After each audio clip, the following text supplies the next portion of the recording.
A shocking new poll from Morning Consult shows that Biden's net approval among black voters fell 12 points just since his vaccine mandate announcement. And among unvaccinated black voters, support for Biden dropped 17 points. So what's going on here? Joining me now, top Billboard artist Topher and Project 21 co-chair Horace Cooper. Topher, good to see you tonight. What's your read on why this is happening? Well, I think the trust or the distrust we have for this administration started with people like Joy Reid of MSNBC that stated last year when Trump was pushing for the vaccine to be put out was that who would trust or who on God's green earth would trust a vaccine approved by the FDA. So this distrust started with the same administration just trying to mandate it, and it's carrying over to what we see today. Horace, this is a big drop. This is not a drop in the bucket. This is 12 points, and among unvaccinated African Americans, it's 17 points. Could this be a new, a new amalgam of a voting bloc here going forward? African Americans and just people who have their own concerns, whether they be Democrats or Republicans or something in between, just distrusting government. Well, I think we're seeing a bit of a divergence, and that is that working class black Americans, lower income black Americans are starting to act, particularly men, are starting to act politically like their white counterparts. What we saw 10 years ago is that there was this almost monolithic idea when you show up on election day, you're going to vote for the liberal candidate. Increasingly, when black Americans answer surveys, they say they're not with the woke crowd. And even though a large number have been voting with the left, these latest numbers go along with what we saw during the Trump administration. Black men, particularly working class and blue collar, are seeing themselves a lot like the rest of other working class members. And Topher, do you agree with that? Absolutely. We've seen this swing because I'm out here every day with, I'm a millennial and we talk about these things all the time.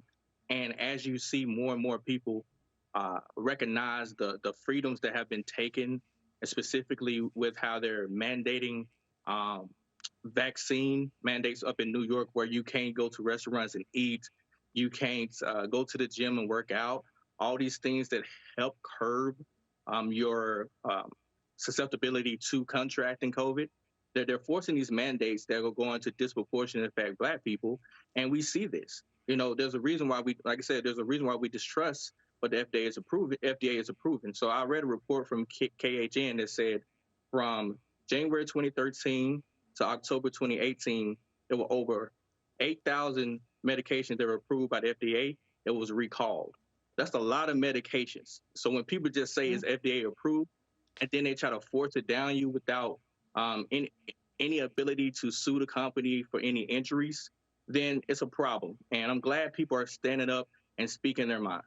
I think this is just not a political issue. It shouldn't be political. I think it's just, if you're young and healthy, I understand why young, healthy professional athletes, college athletes, football players, basketball players, they're saying it's just not for me. No offense, I'm not anti-vaccine, but this vaccine isn't for me because I either had COVID or if I get it, I'll generally tolerate it, quite well. That's just a personal decision, Horace, but the government wants to take these personal decisions about a relatively new vaccine away from individuals. And even BLM, an organizer in New York, is apparently threatening de Blasio over his vaccine mandate. Shavona Newsom said your mandate will not be another racist social distance practice.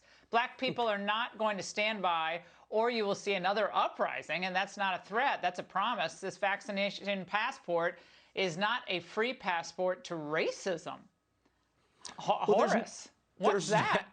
absolutely no doubt that there's this divergence. And I think this divergence is going to have some consequences. When the President of the United States looks at the American people not as citizens capable of making decisions for themselves, but as subjects, that he can be disappointed and have his patience come to an end.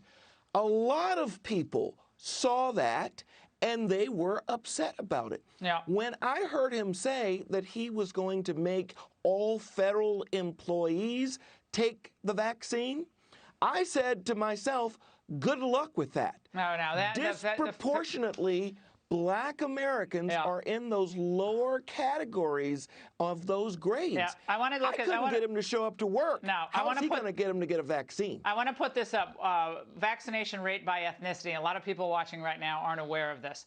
White Americans, 61.4%. Hispanics, 16.7%. Blacks are down at 10% vaccination rate.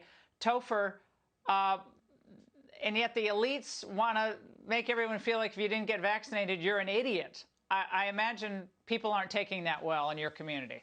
Really quickly. Not at all, because the only person that I answer to is God. So I encourage everybody, no matter what decision they do make when it comes to being vaccinated or not taking a shot, to make sure they consult with God first to say, hey, if this is good for my body, if this is good for my family, because he only knows, he's the only one that knows our future. So I'll make sure I put my life in his hands. Topher, we appreciate it. Thank you so much. Gentlemen, thanks. The Last Bite next.